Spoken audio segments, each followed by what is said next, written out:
Selamat datang di Krishna Bacot Bola.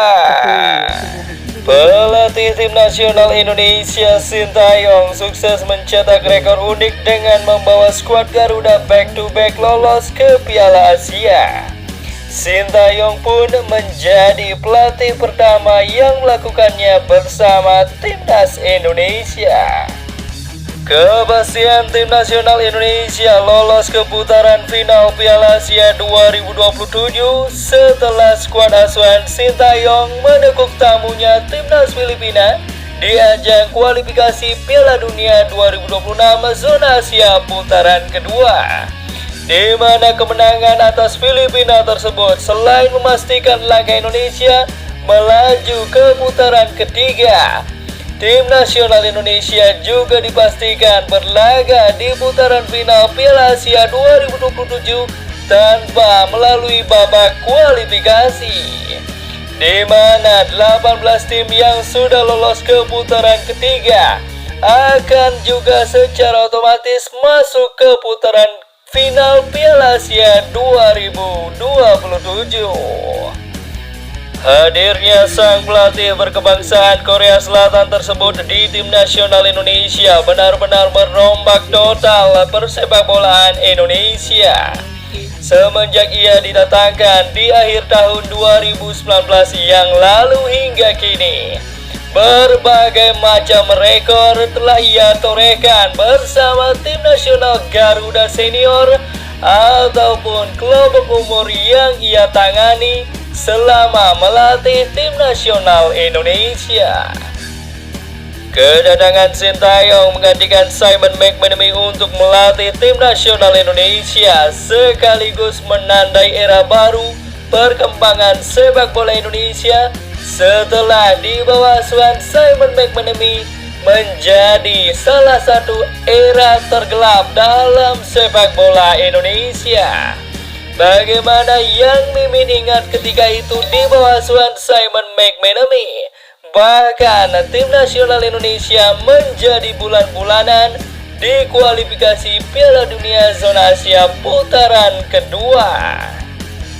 Beberapa hal kecil yang diubah Sintayong di tim nasional Indonesia yang berdampak besar terhadap kemajuan tim nasional Indonesia hingga kini yang menjadi catatan Mimin adalah: pertama, ketegasan Sintayong mengenai tim nasional Indonesia, terutama pemain tim nasional Indonesia sendiri, di mana di era Sintayong tidak mengenal lagi istilah pemain titipan, apalagi pemain yang seenaknya mangkir dari pemanggilan tim nasional.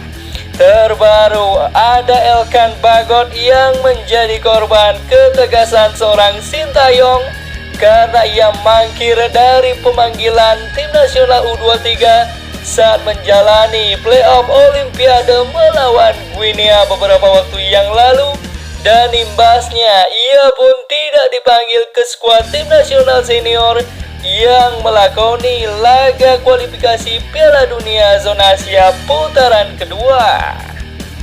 Berikutnya, Sintayong berhasil mengubah mindset pemain tim nasional Indonesia yang selalu sebelumnya merasa minder ketika bertemu lawan yang lebih kuat dari mereka.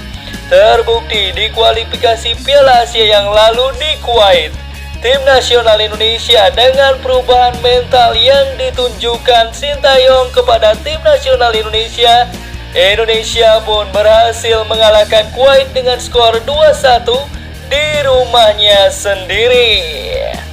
Di samping itu, Indonesia berhasil menggulung Nepal dengan skor telak 7-0. Hal mendasar berikutnya adalah program naturalisasi yang berhasil dilanjutkan hingga sekarang dan terbukti membawa standar baru permainan tim nasional Indonesia. Meskipun banyak mengalami pro kontra di tengah pencinta sepak bola tanah air, namun Sintayong menunjukkan cintanya kepada tim nasional Indonesia dengan tidak memilih sembarangan pemain untuk dinaturalisasi. Bahkan Sintayong hanya mengutamakan pemain keturunan untuk dinaturalisasi dan membela tim nasional Indonesia.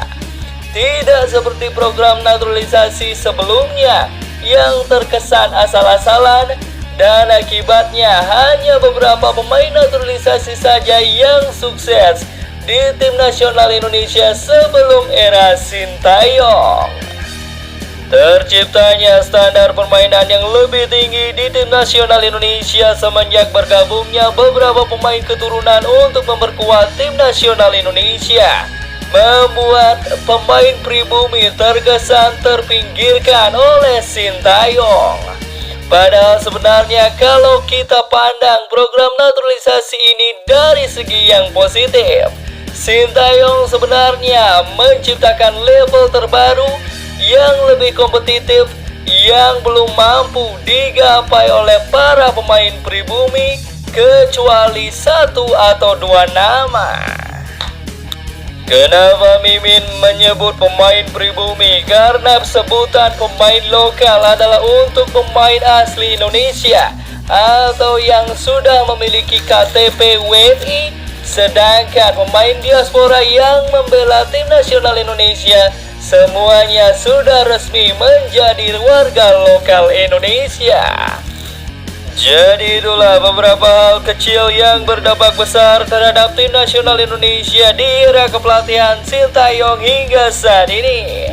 Bagaimana menurut kalian football lovers? Apakah kalian punya yang lain lagi? Tuliskan pendapat kalian di kolom komentar.